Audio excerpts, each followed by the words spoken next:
Hi అండి. ఈరోజు recipe వచ్చేసి చికెన్ అండి. ఈ చికెన్ చాలా సింపుల్గా ఎంతో టేస్ట్గా తయారు చేసుకోవచ్చు. ఇది చూడడానికి ఎంత బాగుందో తినడానికి అంతకంటే ఎక్కువ బాగుంటుంది. ఈ చికెన్ తయారీ విధానం చాలా సింపుల్గా ఉంటుంది. టేస్ట్ మాత్రం అదిరిపోతుంది. దీని తయారీ విధానం ఇప్పుడు చూద్దాము.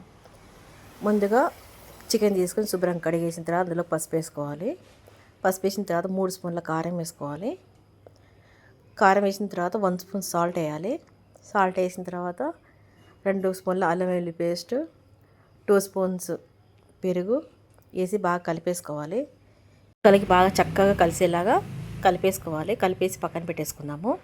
ఇది 10 నిమిషాలు అక్కడ పక్కన పెట్టేసి ఉంచేసుకోవాలి. ఇప్పుడు స్టవ్ వెలిగించి ఆయిల్ పోయాలండి. ఆయిల్ పోసిన తర్వాత అందులోకి బిర్యానీ ఆకులు, 2 యాలకులు, 2 లవంగాలు, చిన్న దాల్చిన చెక్క వేసి కలిపేసుకోవాలి. కలిపిన తర్వాత అందులోకి ఉల్లిపాయలు వేసుకుందాం. ఒక పెద్ద సైజు ఉల్లిగడ్డ ఒకటి తీసుకొని వేసుకోవాలి. వేసి మొత్తం కలిపేసుకోవాలి. ఇది బాగా వేగనియాలి. ఇది బాగా ఎర్రగా వేగిన తర్వాత ఇందులోకి చికెన్ వేసుకోవాలి.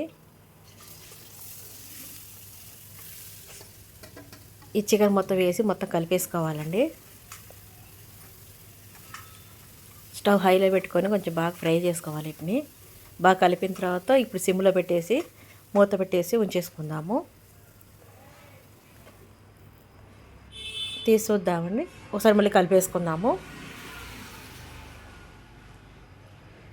చికెన్ అంతా కలిపేసుకొని మళ్ళీ మూత పెట్టేసి సిమ్లో పెట్టేసి 15 నిమిషాలు ఉడికించుకోవాలి. అయితే నీరు అనేది బాగా బయటకు వస్తుంది. ఇప్పుడు కలిపేసుకోవాలి. అలా మధ్య మధ్య కలిపేస్తూ ఉండాలి, లేకపోతే అడుగంటుతుంది. ఈ చికెన్ కర్రీ చాలా బాగుంటుందండి. ఇది అన్నంలోకి, చపాతీల్లోకి, పరోటాల్లోకి అయితే చాలా బాగుంటుంది. కలిపిన తర్వాత మూత పెట్టేసి ఉడికించేసుకోవాలి. అంతలోపు మనం టమాటా గ్రైండ్ చేసుకుందాము. పెద్ద సైజు టమాటా ఒకటి తీసుకొని కట్ చేసి గ్రైండ్ చేసుకోవాలి. గ్రైండ్ చేసేసి పక్కన ఉంచేసుకుందాము. ఇప్పుడు కూర తీసి చూద్దామండి. ఒకసారి కలిపేసుకుందాము. ఇదంతా కలిపిన తర్వాత ఇందులోకి పచ్చిమిర్చి వేసుకోవాలి. కట్ చేసిన పచ్చిమిర్చి వేసి గ్రైండ్ చేసిన టమాటా వేసి కొద్దిగంత వాటర్ పోసి కలిపేసుకుందాము. కలిపిన తర్వాత మూత పెట్టేసి ఒక 10 నిమిషాలు ఉడికించేసుకోవాలి. మీకు గ్రేవీ ఎక్కువ కావాలంటే టమాటా మగ్గిన తర్వాత కొద్దిగంత వాటర్ పోయాలి. మీకు గ్రేవీ సరిపడా వాటర్ పోసేసి ఉడికించేసుకోవాలి. ఇందులోకి 1/2 స్పూన్ బిర్యానీ మసాలా వేసి కలిపేసుకోవాలి.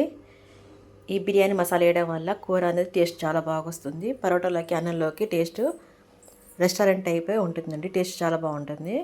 ఇప్పుడు ఇందులోకి 1/2 స్పూన్ గరం మసాలా వేసుకుందాము. గరం మసాలా వేసిన తర్వాత ఒకసారి కలిపేసుకోవాలి.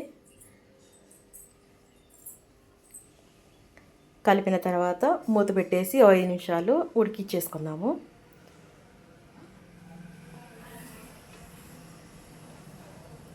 తీసి చూద్దామండి. బాగా ఉడికింది.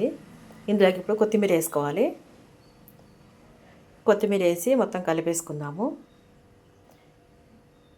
కలిపిన తర్వాత 2 నిమిషాలు మూత పెట్టేసి ఉంచి స్టవ్ బంద్ చేయాలండి. అంతేనండి, ఎంతో టేస్టీకరమైన చికెన్ కర్రీ రెడీ అయిందండి. ఇది పరోటాలకి, అన్నంలోకి చాలా బాగుంటుంది. రెస్టారెంట్ స్టైల్లోనే టేస్ట్ బాగుంటుంది. ఒకసారి మీరు ట్రై చేయండి. మీకు ఎలా వచ్చిందో కామెంట్ చేయండి. థ్యాంక్ యూ అండి. ఫస్ట్ టైం చూస్తున్నట్టు లైక్ చేయండి, షేర్ చేయండి, సబ్స్క్రైబ్ చేయండి. Thank you.